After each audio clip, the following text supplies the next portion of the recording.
The ocean is full of monsters. That part was never the question.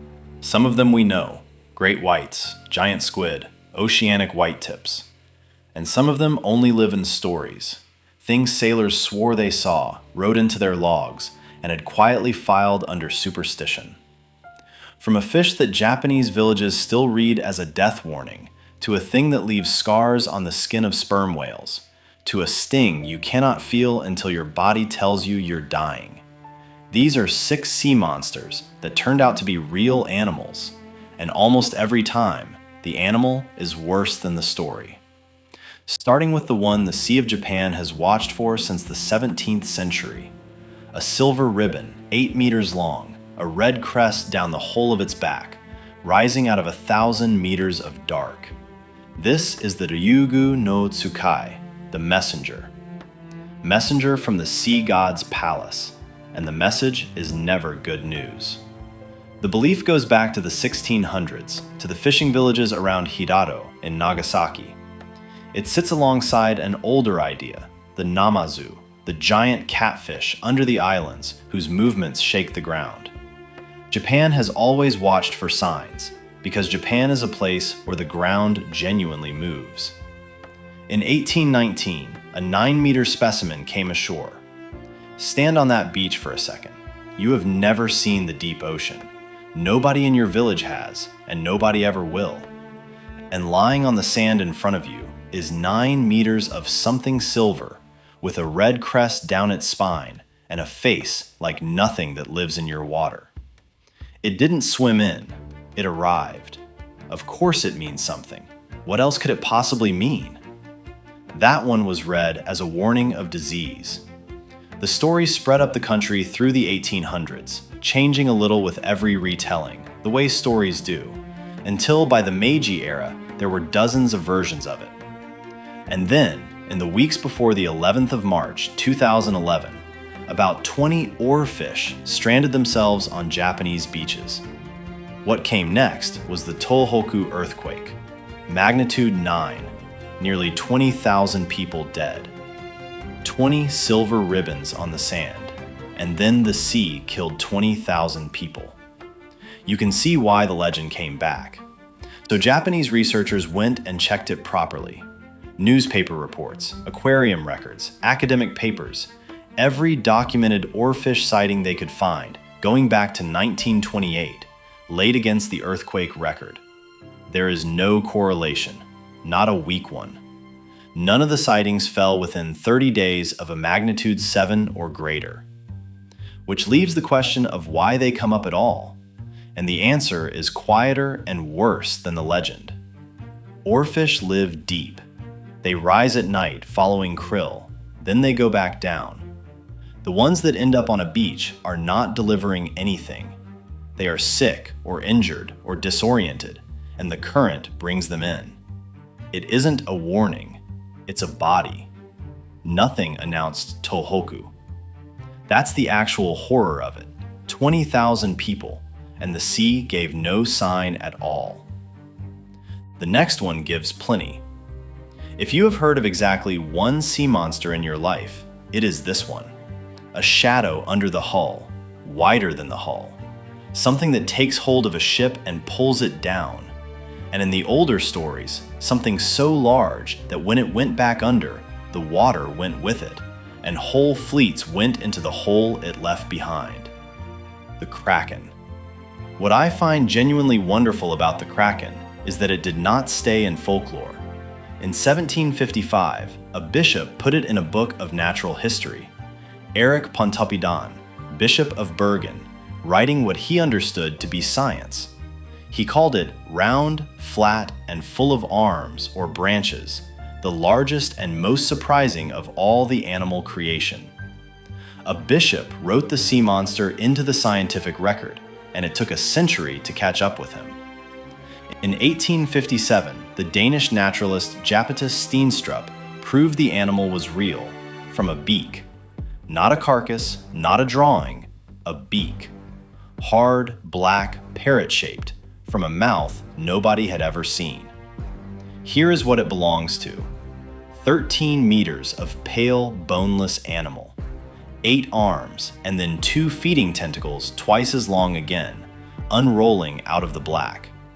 More than 130 specimens have been examined, and not one has gone beyond that. Now put yourself on a wooden deck in the North Atlantic at night in weather. You have been awake for 19 hours. The sea is moving badly, and 40 meters off the beam, something breaks the surface. Pale, moving wrong, far too long, and it's gone in 4 seconds.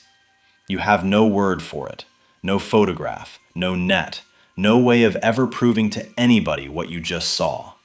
What you have is 4 seconds and the rest of your life to tell people about it.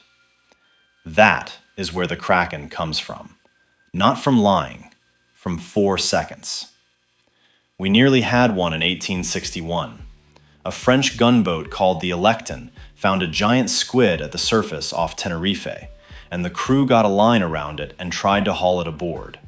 It came apart. The body tore away and dropped back into the sea, and they were left standing on deck holding the tail. And then nothing for 143 years.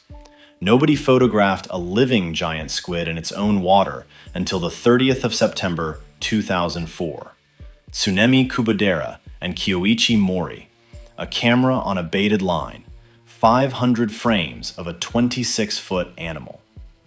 Now, you're looking at that animal, and the thing you've noticed is the eye. 27 centimeters across, a 9-centimeter pupil. It is the largest eye that has ever existed on anything at any point in the history of life. And you're assuming it's for finding food. It isn't. Work published in 2012 modeled what an eye that size actually buys you at that depth. And the answer is that below 600 meters, it lets you pick out a sperm whale at over 120 meters away. That eye did not evolve to hunt. It evolved to see what is coming. And one more, because I know exactly what you're about to say. You're about to say, colossal squid. That one's bigger. The largest intact colossal squid ever recovered is 5.4 meters. It's heavier. It is not longer. We know how big those fights get anyway, and not from the squid. Sperm whales carry the marks. Rings of circular scarring on the skin of the animal that won. That is the biggest of them. Now let me show you the smallest. This one is the size of your fingernail. A clear cube of jelly, a centimeter or 2 across, with 4 thin tentacles trailing behind it like fishing line. It moves in a straight, deliberate line, and in the water, you will not see it. You will not see it even if you are looking for it. It's called irukandji, and that isn't a word invented for a monster. It's the name of an Aboriginal people whose country runs along the coastal strip north of Cairns in Queensland.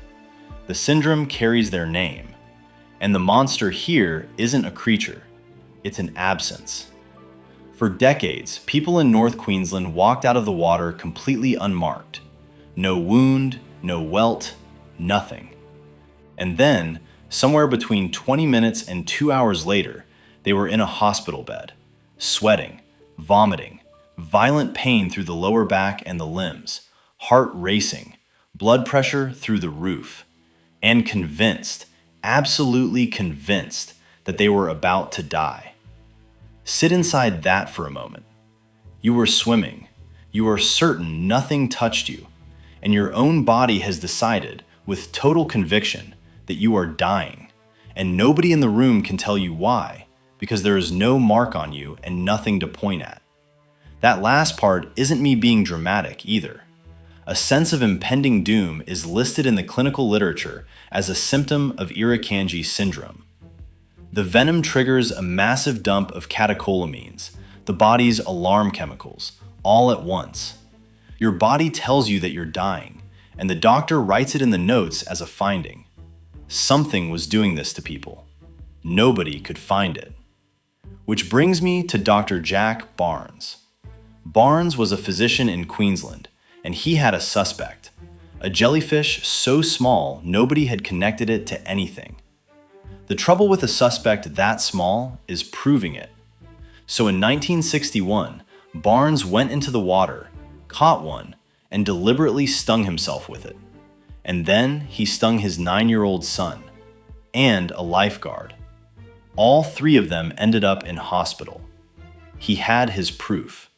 He published it in 1964, and the animal was named after him, Carukia barnesi. Now here's the part almost everybody gets wrong, and I include myself years ago. You hear jellyfish, and you picture something drifting, a bag of water on the current that bumped into somebody by accident. Box jellyfish do not drift.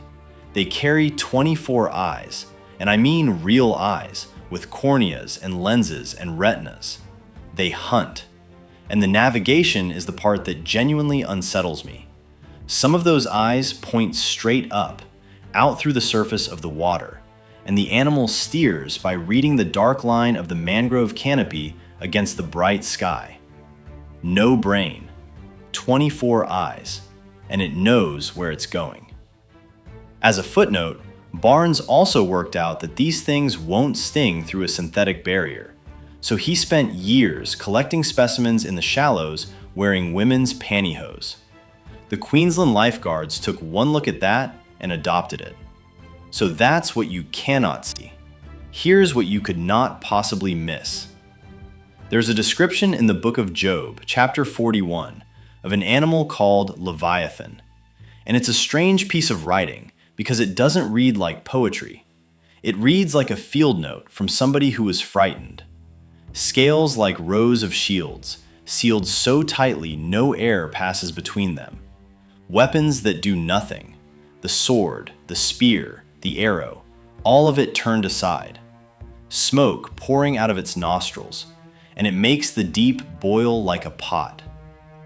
People have been arguing about what that is for about 360 years. The standard answer, since Samuel Bochart proposed it in 1663, is a crocodile. I think Bochart got it right, but I'm going to give you the case against first, because it's a good one. The objection is the smoke. In 2012, Michael Fox pointed out that a spout of vapor blown from the nostrils, catching the light, that is a whale. A whale sneezes. A whale can beat the surface into white water. Nothing about a crocodile produces anything resembling smoke, and on that specific line, Fox is right. I still think it's the crocodile, because of the armor, because of the jaws, and because of one thing about this animal that hardly anybody knows. Here's what we're dealing with. 6 meters and a ton of armored muscle, riding a current with nothing above the waterline but its eyes and its nostrils. The largest ever measured was called Lolong, 6.17 meters, 1,075 kilograms, caught in the Philippines in 2011. The bite comes in around 3,700 pounds per square inch. And you're picturing it in a river. That's the mistake. Researchers put satellite tags on saltwater crocodiles and found them doing something nobody expected. They ride surface currents out into open ocean. One animal covered 590 kilometers in 25 days, in bursts of about 100 kilometers at a time, waiting for the current to turn in its favor and then going. They're not strong swimmers. They don't need to be. They hitchhike. So picture what that story came from. Not a river. Open water, out of sight of land, and a shape lying on the surface that has been at sea for 3 weeks and is only passing through. Armored, silent, not lost, commuting. See that from a boat 3,000 years ago, and you don't write down crocodile. You write down whatever word your language has for the end of the world. The name is not decoration. It's a saltwater crocodile. And the reason the monster in Job lives in the sea is that this animal does. In 2021, in the Hinchinbrook Channel in Queensland, a 4.86 meter crocodile attacked an 8-foot dinghy. an animal more than twice the length of the boat. A second crocodile, a female, joined it. It's recorded as the first case anywhere in the world of two crocodiles sharing human prey. I do want to be honest about the limits. Job's Leviathan also breathes fire and can't be caught with a hook. It is not a field guide. Somewhere in that description, there's a real animal. And somewhere in it, there are 3,000 years of people making a real animal larger. We're not going to settle that one. So let's go somewhere colder. The Inuit tell a story about how the first Greenland shark was made. An old woman washed her hair in urine and dried it with a cloth. The cloth blew out to sea, and it became skalugsuak. Now that is a strange thing to build a shark out of, and I want to be fair to it because the story is doing a job. Greenland shark flesh is poisonous, loaded with urea, and it genuinely reeks of ammonia. Eat it fresh and it will make you extremely ill. The Icelanders only get round it by burying the meat for weeks and hanging it for months to make hakarl. So a story about a shark that came out of urine isn't nonsense. It's a very old, very accurate warning label. Here's the animal. 5 meters of gray, blunt, slow-moving shark.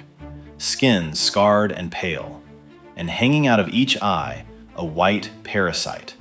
A copepod called Omatocoida elongata, anchored into the cornea. It infects up to 99% of them. It causes lesions, and then it causes blindness. Almost every Greenland shark you will ever see is going blind or is already there. Now, you've probably heard the beautiful version of this, that the parasite glows, that the shark is trading its eyesight for a lure, a little light dangling in front of a blind predator, drawing fish towards the mouth. It's on every list of amazing animal facts on the internet. It is not established. The shark parasitologist George Benz looked at this directly and found that Omatocoida elongata is not bioluminescent. There is no lantern. The shark just goes blind. And down there, in permanent darkness under the ice, it turns out it never needed the eyes in the first place. Which raises the obvious question. How does a blind shark moving at 74 centimeters a second catch anything at all? And you're already answering it. You're thinking, it doesn't. It's a scavenger. It eats what's already dead. That's what everybody assumed. Then people started opening stomachs, and what came out was fresh, undigested seal, not carrion. Seal, recently alive. The best explanation anyone has, and I want to be clear, this is a hypothesis, not a demonstrated fact, comes from Yuki Watanabe, and it's that the shark takes them while they're asleep. Picture that from the seal's side. You're asleep at the surface, the way your species has slept for 2 million years. There's no sound because there's nothing to hear. Nothing rushes at you. Something the length of a car is simply rising at the speed of a slow walk, and it doesn't need to see you to find you. They've also pulled polar bear out of these animals, and reindeer, and horse. So, you have the pattern by now. Somebody sees something real, gets it wrong, and the story grows in the telling. This last one is not that. In the 13th century, somebody wrote a book for the King of Norway. It's called the Konungs Skuggsida, the King's Mirror, written to teach Håkon Håkonarsson's son about the world. Trade, law, weather, the sea, and in among the practical instruction, there's an account of a creature called the hafgufa. The hafgufa is the island that isn't.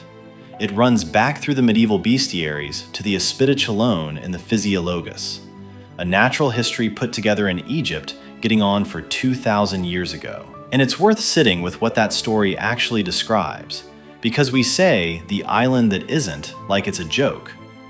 It isn't a joke.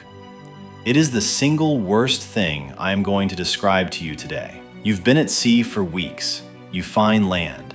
You go ashore, solid ground, the first in a month, and you build a fire on it, and you cook, and you sleep. And at some point in the night, the ground underneath you starts to move, and you understand, all at once, exactly what you have been standing on. Now, I want to read you what the King's Mirror actually says about how this thing feeds.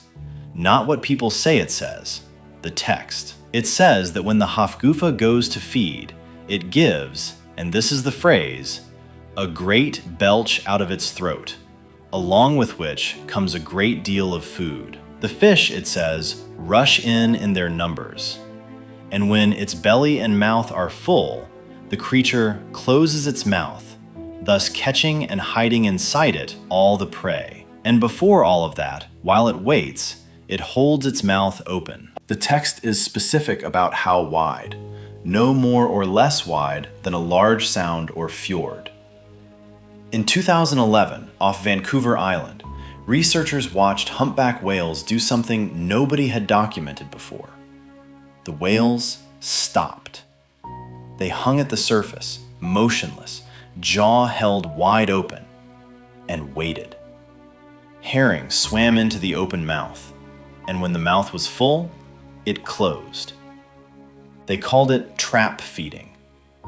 Almost the same behavior turned up in Bruda's whales in the Gulf of Thailand, where it got the name treadwater feeding. It was new.